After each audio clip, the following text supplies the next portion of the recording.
नमस्कार दोस्तों, मेरे YouTube चैनल में आप सभी का स्वागत है। आज मैं जनरल नॉलेज के मोस्ट इम्पॉर्टेंट क्वेश्चन लेकर आई हूँ जो प्रतियोगी परीक्षाओं में बार बार पूछे जाते हैं। पहला प्रश्न है, हड़प्पा किस नदी के तट पर स्थित है? इसका उत्तर हो जाएगा रावी नदी। हड़प्पा रावी नदी के तट पर स्थित है। अगला प्रश्न है, हड़प्पा सभ्यता के किस स्थल में विशाल स्नानागार प्राप्त हुआ है? इसका उत्तर हो जाएगा मोहनजोदड़ो।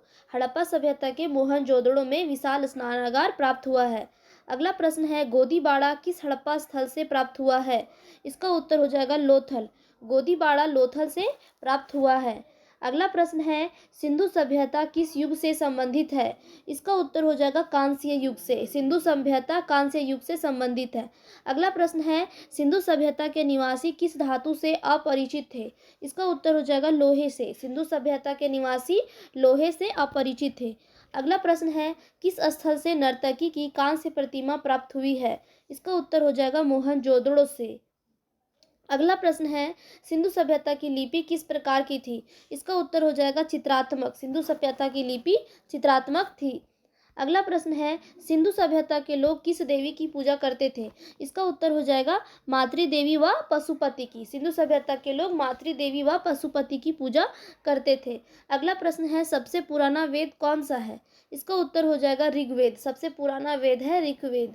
अगला प्रश्न है, नवीनतम वेद का नाम क्या है? इसका उत्तर हो जाएगा अथर्ववेद। नवीनतम वेद है अथर्ववेद। अगला प्रश्न है, कौन सा वेद गद्य व पद्य दोनों में है? इसका उत्तर हो जाएगा यजुर्वेद। यजुर्वेद गद्य व पद्य दोनों में है। अगला प्रश्न है, कौन सा वेद गेय है? इसका उत्तर हो जाएगा सामवेद। अगला प्रश्न है, ऋग्वेद में कितने मंडल, सूक्त व कितने मंत्र हैं? इसका उत्तर हो जाएगा ऋग्वेद में कुल 10 मंडल, 1028 सूक्त और 10,600 मंत्र हैं। अगला प्रश्न है, वैदिक सभ्यता के निर्माता कौन थे? इसका उत्तर हो जाएगा आर्य। वैदिक सभ्यता के निर्माता थे आर्य। अगला प्रश्न है, पंचम वेद किसे कहा जाता है? इसका उत्तर हो जाएगा पुराणों को। पंचम वेद पुराणों को कहा जाता है। अगला प्रश्न है, पुराणों की संख्या कितनी है? इसका उत्तर हो जाएगा 18। पुराणों की संख्या है 18। अगला प्रश्न है, उपनिषदों की संख्या कितनी है? इसका उत्तर हो जाएगा 108। उपनिषदों की संख्या है 108। अगला प्रश्न है, प्राचीनतम स्मृति कौन सी है? इसका उत्तर हो जाएगा मनुस्मृति। प्राचीनतम स्मृति है मनुस्मृति। अगला प्रश्न है, नवीनतम स्मृति कौन सी है? इसका उत्तर हो जाएगा देवस्मृति। नवीनतम स्मृति है देवस्मृति। अगला प्रश्न है, अष्टाध्यायी किसकी रचना है? इसका उत्तर हो जाएगा पाणिनि। अष्टाध्यायी पाणिनि की रचना है। अगला प्रश्न है, सत्यमेव जयते कहाँ से लिया गया है? इसका उत्तर हो जाएगा मुंडकोपनिषद। सत्यमेव जयते मुंडकोपनिषद से लिया गया है। अगला प्रश्न है, गायत्री मंत्र कहाँ से लिया गया है? इसका उत्तर हो जाएगा ऋग्वेद से। गायत्री मंत्र ऋग्वेद से लिया गया है। अगला प्रश्न है, भारतीय दर्शनों की संख्या कितनी है? इसका उत्तर हो जाएगा 6। भारतीय दर्शनों की संख्या है 6। अगला प्रश्न है, योग दर्शन के संपादक कौन थे? इसका उत्तर हो जाएगा पतंजलि। योग दर्शन के संपादक थे पतंजलि। अगला प्रश्न है, अस्तो माँ सद्गमया तमसो माँ ज्योतिर्गमया कहाँ से लिया गया है? इसका उत्तर हो जाएगा ऋग्वेद से। अस्तो माँ सद्गमया और तमसो माँ सद्गमया ऋग्वेद से लिया गया है। अगला प्रश्न है, वेदों की संख्या कितनी है? इसका उत्तर हो जाएगा 4। वेदों की संख्या है 4। अगला प्रश्न है, वैदिक काल का प्रमुख देवता कौन है? इसका उत्तर हो जाएगा इंद्र। वैदिक काल का प्रमुख देवता है इंद्र। अगला प्रश्न है, विष्णु के किस अवतार का जन्म अभी नहीं हुआ है? इसका उत्तर हो जाएगा कल्कि। विष्णु के कल्कि अवतार का जन्म अभी नहीं हुआ है। अगला प्रश्न है, किस प्रकार के विवाह में वधू का मूल्य लिया जाता था? इसका उत्तर हो जाएगा असुर विवाह। असुर विवाह में वधू का मूल्य लिया जाता था। अगला प्रश्न है, महात्मा बुद्ध का जन्म कहाँ हुआ? इसका उत्तर हो जाएगा लुम्बिनी में। महात्मा बुद्ध का जन्म लुम्बिनी में हुआ। अगला प्रश्न है, बुद्ध के माता व पिता का नाम क्या था? इसका उत्तर हो जाएगा महामाया व शुद्धोदन। बुद्ध की माता का नाम था महामाया और पिता का नाम शुद्धोदन था। अगला प्रश्न है, बुद्ध किस कुल से संबंधित थे? इसका उत्तर हो जाएगा शाक्य। बुद्ध शाक्य कुल से संबंधित थे। अगला प्रश्न है, बुद्ध की पत्नी व पुत्र का नाम क्या है? इसका उत्तर हो जाएगा यशोधरा व राहुल। बुद्ध की पत्नी का नाम यशोधरा और पुत्र का नाम राहुल। अगला प्रश्न है, महात्मा बुद्ध को ज्ञान कहाँ प्राप्त हुआ? इसका उत्तर हो जाएगा बोध गया। महात्मा बुद्ध को ज्ञान बोध गया में प्राप्त हुआ। अगला प्रश्न है, महात्मा बुद्ध के घर त्यागने की घटना को क्या कहते हैं? इसका उत्तर हो जाएगा महाभिनिष्क्रमण। महात्मा बुद्ध के घर त्यागने की घटना को महाभिनिष्क्रमण कहते हैं? अगला प्रश्न है, महात्मा बुद्ध ने अपना प्रथम उपदेश दिया। इसका उत्तर हो जाएगा सारनाथ में। महात्मा बुद्ध ने अपना प्रथम उपदेश दिया था सारनाथ में। अगला प्रश्न है, आम्रपाली कौन थी? इसका उत्तर हो जाएगा बुद्ध की शिष्या व वैशाली नगर की वधू। आम्रपाली थी बुद्ध की शिष्या व वैशाली नगर की वधू। अगला प्रश्न है, बुद्ध के उपदेश सुनकर 5 ब्राह्मणों द्वारा बौद्ध बनने की घटना क्या कहलाती है? इसका उत्तर हो जाएगा धर्म चक्र परिवर्तन। बुद्ध के उपदेश सुनकर 5 ब्राह्मणों द्वारा बौद्ध बनने की घटना धर्म चक्र परिवर्तन कहलाती है। अगला प्रश्न है, बुद्ध ने अपना सर्वाधिक समय कहाँ व्यतीत किया? इसका उत्तर हो जाएगा श्रावस्ती में। बुद्ध ने अपना सर्वाधिक समय श्रावस्ती में व्यतीत किया। अगला प्रश्न है, बुद्ध के समकालीन शासक कौन थे? इसका उत्तर हो जाएगा बिंबिसार, उदयन, प्रसेनजीत व प्रद्योत। बुद्ध के समकालीन शासक थे बिंबिसार, उदयन, प्रसेनजीत और प्रद्योत। अगला प्रश्न है, बौद्ध संघ में प्रवेश करने वाली प्रथम महिला कौन थी?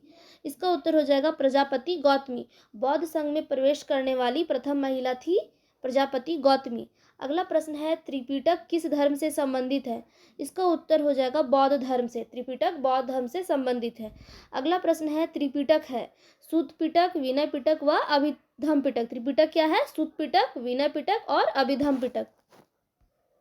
अगला प्रश्न है, महात्मा बुद्ध के प्रमुख शिष्य कौन थे? इसका उत्तर हो जाएगा आनंद व उपाली। महात्मा बुद्ध के प्रमुख शिष्य थे आनंद व उपाली। अगला प्रश्न है, महात्मा बुद्ध की मृत्यु कहाँ हुई? इसका उत्तर हो जाएगा कुशीनगर में।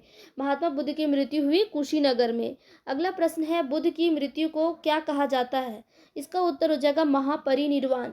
बुद्ध की मृत्यु को महापरिनिर्वाण कहा जाता है। अगला प्रश्न है, 4 आर्य सत्य व अष्टांगिक मार्ग किस धर्म से संबंधित है? इसका उत्तर हो जाएगा बौद्ध धर्म से। 4 आर्य सत्य व अष्टांगिक मार्ग बौद्ध धर्म से संबंधित है। अगला प्रश्न है, पंच महाचिन्ह क्या है? इसका उत्तर हो जाएगा सांड, कमल, बोधि वृक्ष, घोड़ा व स्तूप। पंच महाचिन्ह क्या है? सांड, कमल, बोधि वृक्ष, घोड़ा और स्तूप। अगला प्रश्न है, प्रथम बौद्ध संगीति कहाँ व किसकी अध्यक्षता व किसके काल में बनी? इसका उत्तर हो जाएगा प्रथम बौद्ध संगीति राजगृह में महाकश्यप की अध्यक्षता में अथवा अजातशत्रु के काल में बनी। अगला प्रश्न है, द्वितीय बौद्ध संगीति कहाँ व किसके अध्यक्षता व किसके काल में बनी?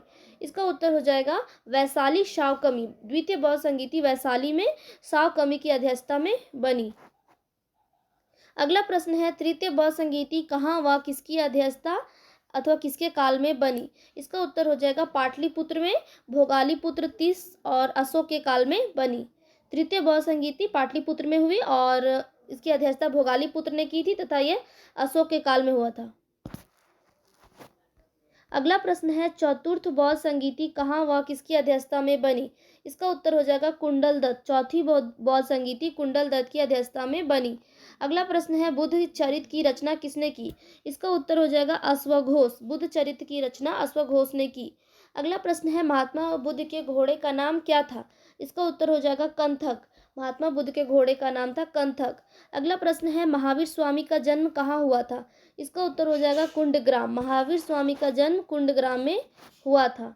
अगला प्रश्न है, महावीर स्वामी के कुल का नाम क्या था? इसका उत्तर हो जाएगा ज्ञातक या जांत्रक। महावीर स्वामी का कुल का नाम था ज्ञातक व जांत्रक। अगला प्रश्न है, महावीर स्वामी की माता व पिता का नाम क्या था? इसका उत्तर हो जाएगा त्रिशला व सिद्धार्थ। महावीर स्वामी की माता का नाम त्रिशला और पिता का नाम सिद्धार्थ था। अगला प्रश्न है, महावीर स्वामी का वास्तविक नाम क्या है? इसका उत्तर हो जाएगा वर्धमान। महावीर स्वामी का वास्तविक नाम था वर्धमान। अगला प्रश्न है, महावीर स्वामी को ज्ञान की प्राप्ति कहाँ हुई? इसका उत्तर हो जाएगा जन्नीग्राम। महावीर स्वामी को ज्ञान की प्राप्ति जन्नीग्राम में हुई। अगला प्रश्न है, महावीर स्वामी के पत्नी व पुत्री का नाम? इसका उत्तर हो जाएगा यशोदा अनौजा। महावीर स्वामी के पत्नी का नाम था यशोदा और पुत्री का नाम था अनौजा प्रियदर्शनी। अगला प्रश्न है, जैन धर्म के प्रथम तीर्थंकर कौन थे? इसका उत्तर हो जाएगा ऋषभदेव। जैन धर्म के प्रथम तीर्थंकर थे ऋषभदेव। अगला प्रश्न है, जैन धर्म के 23वें तीर्थंकर कौन थे? इसका उत्तर हो जाएगा पार्श्वदेव। जैन धर्म के 23वें तीर्थंकर थे पार्श्वदेव। अगला प्रश्न है, महावीर स्वामी कितनेवें तीर्थंकर थे? इसका उत्तर हो जाएगा 24वें व अंतिम। महावीर स्वामी जैन धर्म के 24वें व अंतिम तीर्थंकर थे। अगला प्रश्न है, प्रथम जैन समिति का आयोजन कहाँ हुआ था? इसका उत्तर हो जाएगा पाटलिपुत्र। प्रथम जैन समिति का आयोजन पाटलिपुत्र में हुआ था। अगला प्रश्न है, प्रथम जैन समिति की अध्यक्षता किसके काल में हुआ? इसका उत्तर हो जाएगा स्थूलनंद चंद्रगुप्त मौर्य। प्रथम जैन समिति स्थूलनंद व चंद्रगुप्त मौर्य के शासनकाल में हुआ। अगला प्रश्न है, द्वितीय जैन समिति का आयोजन कहाँ हुआ? इसका उत्तर हो जाएगा वल्लभी में। द्वितीय जैन समिति का आयोजन वल्लभी में हुआ। अगला प्रश्न है, बौद्ध धर्म की शाखाएं कौन कौन सी हैं? इसका उत्तर हो जाएगा हीनयान, महायान और वज्रयान। बौद्ध धर्म की शाखाएं हैं हीनयान, महायान और वज्रयान। अगला प्रश्न है, जैन धर्म के धर्म ग्रंथ थे? इसका उत्तर हो जाएगा अंग, उपांग और प्रकीर्णक। जैन धर्म के धर्म ग्रंथ हैं अंग, उपांग और प्रकीर्णक। अगला प्रश्न है, स्यादवाद संशयवाद किस धर्म से संबंधित है? इसका उत्तर हो जाएगा जैन धर्म। स्यादवाद और संशयवाद जैन धर्म से संबंधित है। अगला प्रश्न है, जैन धर्म की प्रमुख शाखाएं हैं? इसका उत्तर हो जाएगा श्वेतांबर और दिगंबर। जैन धर्म की प्रमुख शाखाएं हैं जिससे श्वेतांबर और दिगंबर। अगला प्रश्न है, मगध में शासन करने वाला प्रथम वंश कौन था? इसका उत्तर हो जाएगा हर्यक वंश। मगध में शासन करने वाला प्रथम वंश था हर्यक वंश। अगला प्रश्न है, नंद वंश का संस्थापक कौन था? इसका उत्तर हो जाएगा महापद्मनंद। नंद वंश का संस्थापक थे महापद्मनंद। अगला प्रश्न है, भारत पर आक्रमण करने वाला प्रथम यूरोपियन कौन था? इसका उत्तर हो जाएगा सिकंदर। भारत पर आक्रमण करने वाला प्रथम यूरोपियन था सिकंदर। अगला प्रश्न है, सिकंदर कहाँ का शासक था? इसका उत्तर हो जाएगा मकदूनिया। सिकंदर मकदूनिया का शासक था। अगला प्रश्न है, सिकंदर ने कब भारत में आक्रमण किया? इसका उत्तर हो जाएगा 326 ईस्वी पूर्व। सिकंदर ने भारत में आक्रमण 326 ईस्वी पूर्व में किया था। अगला प्रश्न है, सिकंदर ने हाइडेस्पीच की युद्ध में किसे पराजित किया? इसका उत्तर हो जाएगा पोरस। सिकंदर ने हाइडेस्पीच की युद्ध में पोरस को पराजित किया। अगला प्रश्न है, सिकंदर के घोड़े का नाम क्या था? इसका उत्तर हो जाएगा ब्यूसेफेलस। सिकंदर के घोड़े का नाम था ब्यूसेफेलस। अगला प्रश्न है, सिकंदर का गुरु का नाम क्या था? इसका उत्तर हो जाएगा अरस्तु। सिकंदर के गुरु का नाम था अरस्तु। अगला प्रश्न है, मौर्य वंश के संस्थापक कौन था? इसका उत्तर हो जाएगा चंद्रगुप्त मौर्य। मौर्य वंश का संस्थापक था चंद्रगुप्त मौर्य। अगला प्रश्न है, अर्थशास्त्र के लेखक कौन है? इसका उत्तर हो जाएगा कौटिल्य। अर्थशास्त्र के लेखक हैं कौटिल्य। अगला प्रश्न है, इंडिका के लेखक का नाम क्या है? इसका उत्तर हो जाएगा मेगास्थनीज। इंडिका के लेखक हैं मेगास्थनीज। अगला प्रश्न है, सांची के स्तूप का निर्माण किसने कराया? इसका उत्तर हो जाएगा अशोक ने। सांची के स्तूप का निर्माण अशोक ने कराया था। अगला प्रश्न है, मेगास्थनीज किसके दूत के रूप में चंद्रगुप्त मौर्य के दरबार में आया था? इसका उत्तर हो जाएगा सेल्यूकस। मेगास्थनीज सेल्यूकस के दूत के रूप में चंद्रगुप्त मौर्य के दरबार में आया था। अगला प्रश्न है, मुद्रा राक्षस किसने लिखी थी? इसका उत्तर हो जाएगा विशाखा दत्त। मुद्रा राक्षस विशाखा दत्त ने लिखी थी। अगला प्रश्न है, अशोक ने अपने पुत्र महेंद्र व पुत्री संघमित्रा को कहाँ भेजा? इसका उत्तर हो जाएगा श्रीलंका। अशोक ने अपने पुत्र महेंद्र व पुत्री संघमित्रा को श्रीलंका भेजा था। अगला प्रश्न है, कौन सा मौर्य सम्राट जैन धर्म ग्रहण करने के बाद श्रवणबेलगोला चला गया? इसका उत्तर हो जाएगा चंद्रगुप्त मौर्य। चंद्रगुप्त मौर्य जैन धर्म ग्रहण करके श्रवणबेलगोला चला गया था। अगला प्रश्न है, अंतिम मौर्य सम्राट कौन था? इसका उत्तर हो जाएगा बृहद्रथ। अंतिम मौर्य सम्राट था बृहद्रथ। अगला प्रश्न है, महाभाष्य के लेखक कौन है? इसका उत्तर हो जाएगा पतंजलि। महाभाष्य के लेखक हैं पतंजलि। अगला प्रश्न है, पतंजलि किसके दरबार में था? इसका उत्तर हो जाएगा पुष्यमित्र शुंग। पतंजलि पुष्यमित्र शुंग के दरबार में थे। अगला प्रश्न है, कनिष्क किस वंश का शासक था? इसका उत्तर हो जाएगा कुषाण वंश। कनिष्क कुषाण वंश का शासक था। अगला प्रश्न है, कनिष्क की राजधानी कहाँ थी? इसका उत्तर हो जाएगा पुरुषपुर। कनिष्क की राजधानी थी पुरुषपुर। अगला प्रश्न है, चरक, नागार्जुन, अश्वघोष व अश्वमित्र किसके दरबार में थे? इसका उत्तर हो जाएगा कनिष्क के। चरक, नागार्जुन, अश्वघोष व वसुमित्र कनिष्क के दरबार में थे। अगला प्रश्न है, पुरुषपुर में चैत्य का निर्माण किसने करवाया? इसका उत्तर हो जाएगा कनिष्क। पुरुषपुर में चैत्य का निर्माण कनिष्क ने करवाया था। अगला प्रश्न है, रेशम मार्ग का संस्थापक कौन थे? इसका उत्तर हो जाएगा कनिष्क। रेशम मार्ग के संस्थापक थे कनिष्क। अगला प्रश्न है, शक संवत की तिथि है? इसका उत्तर हो जाएगा 78 ईस्वी। शक संवत की तिथि है 78 ईस्वी। अगला प्रश्न है, मगध में शासन करने वाला प्रथम ऐतिहासिक राजवंश था। इसका उत्तर हो जाएगा हर्यक वंश। मगध में शासन करने वाला प्रथम ऐतिहासिक राजवंश था हर्यक वंश। अगला प्रश्न है, किस वंश को पितृहत्ता वंश के रूप में जाना जाता था। इसका उत्तर हो जाएगा हर्यक वंश। हर्यक वंश को पितृहत्ता वंश के रूप में जाना जाता था। अगला प्रश्न है, किस पर्वतीय दर्रे से होकर भारतीय तीर्थयात्री मानसरोवर झील तथा कैलाश पर्वतीय घाटी के दर्शन हेतु जाते हैं। इसका उत्तर हो जाएगा लिपुलेख दर्रा। अगला प्रश्न है, तिब्बत में मानसरोवर झील के पास किस नदी का उद्गम स्रोत स्थित है। इसका उत्तर हो जाएगा सिंधु, सतलुज और ब्रह्मपुत्र। अगला प्रश्न है, कुल अक्षांशों की संख्या कितनी है। इसका उत्तर हो जाएगा 180। कुल अक्षांशों की संख्या है 180। अगला प्रश्न है, विश्व का सबसे बड़ा द्वीप माजुली का निर्माण करने वाली नदी है ब्रह्मपुत्र नदी। विश्व का सबसे बड़ा नदी द्वीप माजुली का निर्माण करने वाली नदी है ब्रह्मपुत्र नदी।